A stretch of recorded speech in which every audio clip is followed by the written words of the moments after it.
the stage. Because at this juncture, we are now going to announce our top 5 finalists.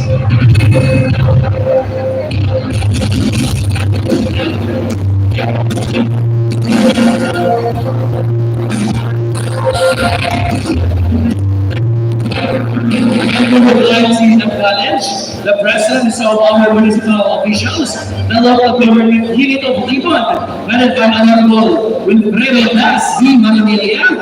With him are, of course, Councilor Dan D. Coco, Councilor Nestor Al Jr., Councilor Attorney Genero Saclaga, and of course, former Councilor Andrew Lanera.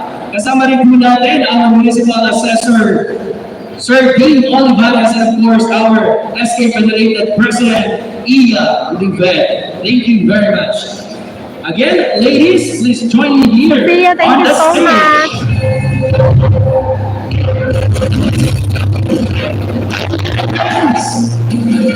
Gising pa ba kayo? Yes! Kasama pa ba ang inyong mga mandato? Because we are now going to make another cut for tonight. So look at these young ladies, equally competent and talented, and of course, we have just witnessed how intelligent they are by means of answering the question and answer portion. Palakpakan naman po natin sila. They are really the pride of They will announce now who will win. on that part.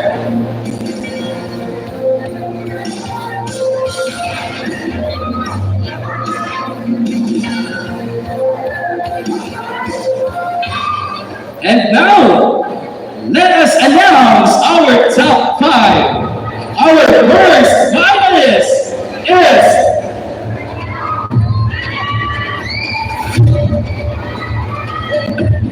face in front, candidate number 1.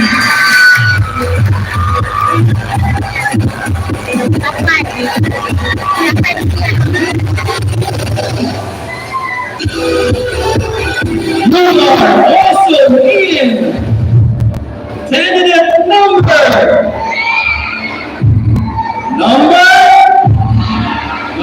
12.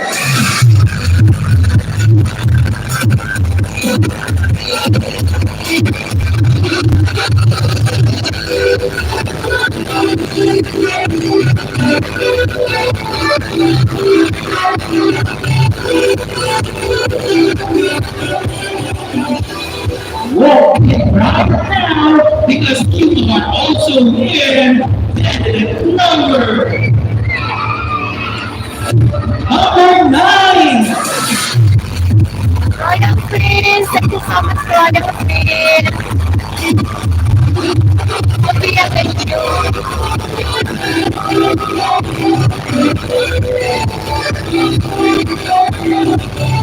You may now also celebrate because you are in candidate number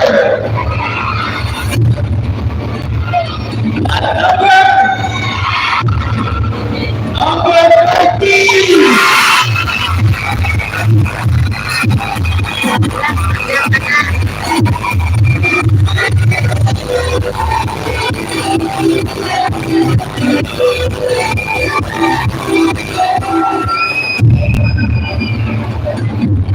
You also secure your spot.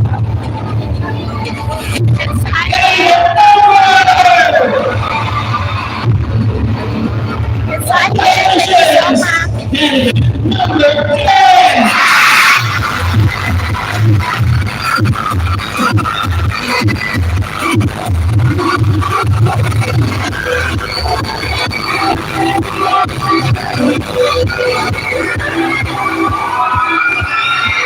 Thank you to the rest of our finalists. We did well tonight. You still look stunning and beautiful. But again, this is a competition.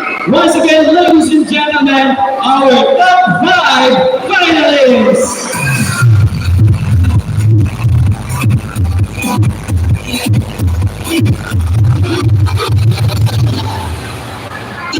Of course, tuloy-tuloy tayo mula with you, Glenn, because at this juncture, we are now going to have the final question and answer